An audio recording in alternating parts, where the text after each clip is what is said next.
আসসালামু আলাইকুম। এই সপ্তাহের সাম্প্রতিক তথ্য জেনে নেই। এক সপ্তাহের মধ্যে বিশ্বে কি ঘটনা ঘটে বা পরীক্ষা আসার মতো আগামীতে যারা বিসিএস সহ বিভিন্ন প্রতিযোগিতামূলক পরীক্ষা অংশগ্রহণ করবেন, আমরা গুরুত্বপূর্ণ তথ্যগুলি জেনে নেই। ইনশাআল্লাহ এখান থেকে কমন পাবেন।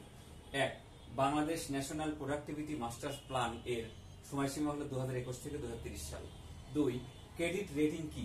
নিরপেক্ষ প্রতিষ্ঠান কর্তৃক ঋণ পরিশোধের সামর্থ্য আছে। 3, বাঘাডাঙ্গা সীমান্ত ঝিনাইদহ জেলায় অবস্থিত। 4, দেশের দ্রুততম মানব হলো মোহাম্মদ ইসমাইল। দ্রুততম মানবী হলো শিরিন আক্তার। 5, আইভাস যারা সরকারি চাকরি বা বেতন হয় তাদের আইভাস প্লাস প্লাস খুব ইম্পর্টেন্ট, বিষয়টি খুবই আলোচিত। এই আইভাসের অর্থ হলো ইন্টিগ্রেটেড ভ্যাট অ্যাডমিনিস্ট্রেশন সিস্টেম।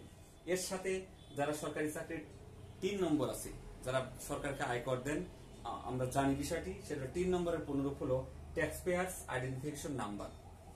এইভাবে সপ্তাহের গুরুত্বপূর্ণ তথ্যগুলি আমরা এই চমক ফেসবুক পেজ এবং মনসুর আলী ফেসবুক পেজ থেকে প্রতিনিয়ত আমরা আপডেট দিব। আমাদের সঙ্গে থাকবেন। ধন্যবাদ সবাইকে।